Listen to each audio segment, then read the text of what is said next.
Tonight, we began a look back over the next few weeks at the unrest that hit cities across America in the summer of 1967. Detroit particularly captured the nation's attention. 50 years later, special correspondent Soledad O'Brien reports on what sparked it all and the scars that remain today. On July 23rd, 1967, Detroit was hit by a riot. Everything broke loose. 43 dead, thousands injured, and a city in flames. All we can hear is fire engines and police sirens. I guess when I'm being politically correct, I'll say unrest. It's a riot. It's a straight-out riot. It was just pure rage. Detroit had been what some people thought was a model city, a place where blacks and whites had found a way to get along. There was a lot of enmity and anger between the young black guys and the young white police officers. I think we locked up about 7,000 people total. A lot of people hollering and screaming, saying, why do you keep messing with us and not go to your neighborhoods? There were more than 2,500 buildings that were destroyed, looted, or burned to the ground. Over 1,200 injured. A rebellion. Insurrection. The white community was calling it a riot. Detroit, 1967. A riot or rebellion. To this day, they still debate what it was. A lot of the smoke was right up in here on 12th Street, which is what it was called then. The disturbances began on 12th Street, since renamed Rosa Parks Boulevard. They started spontaneously after a routine police raid on an illegal bar, or what locals called a blind pig.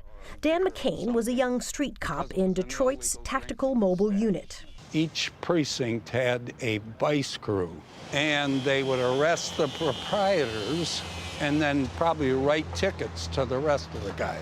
How would you have described the Detroit Police Department back in 1967? Well, it was majority white male. Tensions between the police and the African-American community appeared to have reached their limit. It came to a boil. People were just tired of being hassled. They was tired of them coming into their neighborhoods. Loretta Holmes was in that blind pig that night to welcome back soldiers coming home from Vietnam. Suddenly, police burst in. And then I saw a sledgehammer come through the door. Next thing we know, the police were in there. They took us downstairs. It was about 3 or 4 paddy wagons. And oh my God, it was 1 million people out there. It's like somebody got on a bullhorn and said, come to 12th and Claremont. The angry crowd outside exploded into 5 days of full-out violence. Life magazine captured 15-year-old Frank Robinson playing in the rubble that was left of 12th Street. They threw a couple bricks through windows and the police didn't come. People saw opportunity. And the opportunity was to do what? To loot. It may have turned into a racial situation later, but from the beginning, it was just people seeing an opportunity to loot. Detroit's violent unrest was the largest in the U.S. in about 100 years. Violence had also erupted earlier in Newark and Los Angeles. Quickly, President Lyndon Johnson named a commission to explore the causes. Named for its chair, Illinois Governor Otto Kerner, the Kerner Commission's only surviving member is former Oklahoma Senator Fred Harris. What we said was, we can describe with particularity the conditions that exist in the places where these riots occurred.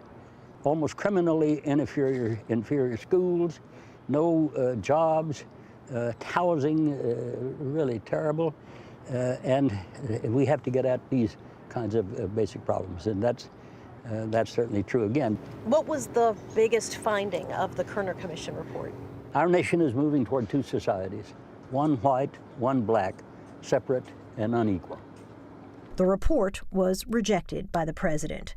None of its recommendations were ever adopted. The fact that it never went anywhere, that it really did not drive the level of policy and drive the level of people dealing with race is a testament to how deep-seated and how tough it is to not only have the conversations, but to make the change that would be required. Sheila Cockrell, who served on the Detroit City Council for 15 years, says white flight already plaguing Detroit escalated rapidly after the unrest. Other forces were at play. The auto industry was hit by an oil crisis and foreign competition. There were 2 decades of government corruption. In 2008, the global financial crash hit Detroit particularly hard. And then, in 2013, Detroit became the largest municipality ever to file for bankruptcy. Today, Detroit police are adamant that they are trying to repair their relationship with the public. They've trained police officers in all 12 precincts to build stronger community ties. Officer Donald Parker. How do you build trust in a neighborhood? Building now is us filtering in the community, saying hi to Mrs. Jones and saying, hey, we're here, we're touchable, we're reachable, to let them know not to be afraid of us. The composition of the force has also changed. In 1967, it was 5% African American. Today, it's about 65% African American, including the chief, James Craig. Well, what happened 50 years ago, I can't say would never happen in Detroit because there's still issues. I mean, we have one of the highest poverty rates, and while we have an above average relationship with the community, there's the issue of opportunities, and while that's getting better, and while the city has made a major turnaround, there's still this belief that while the turnaround is happening in certain parts of the city, it's not in others. A sign of the work remaining to be done, Detroit's poverty rate is double what it was in 1967. The city struggles with segregation, inadequate housing, and has the lowest school test scores and graduation rates in the nation. I think that's a really good idea to think about partnerships, because one of the Anika Goss-Foster is with Future Cities Detroit, which imagines modern-day uses for blighted properties.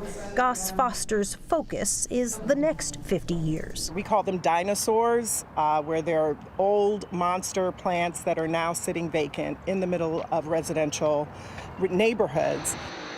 The old Packard plant, a dinosaur abandoned since the 1990s, is being developed into shops and galleries in the hopes of reviving the neighborhood. Things aren't happening as quickly as they wanted to happen, and they certainly aren't happening at a rate where it should happen. But if you really pushed, there are a lot of good things that are happening all over the city. There are parks that are being taken care of that have never been taken care of before. The city is completely lit. People are much more involved in their neighborhoods than they've ever been. Entrepreneurs and business leaders have transformed 7.2 miles of downtown into a booming neighborhood that's attracted tourists, tech startups, and new businesses. But the boom hasn't yet trickled down into the neighborhoods that Goss-Foster is trying to develop. I think that there are a lot of black people that would say they do feel left out. I wouldn't say that they feel ignored.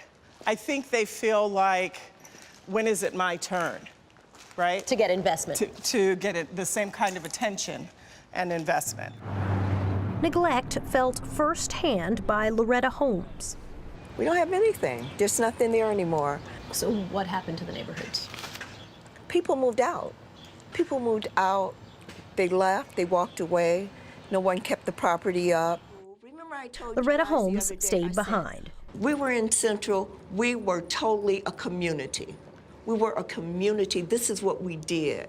We took care of each other's. She mentors students at her alma mater, Detroit's Central High. We give scholarships. We go in and we'll buy the jerseys for the football team. Kids that don't have a coat, we do it undercover because, you know, you don't want the other kids to know. Her investment in kids is what gives her hope for a better future for Detroit. Is the city of Detroit better off today than it was? Heck no. In the 60s? No.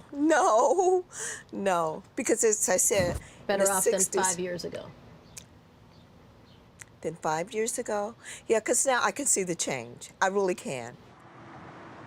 Change that for a city with a history of racial conflict and struggle is long overdue. For the PBS NewsHour, I'm Soledad O'Brien in Detroit.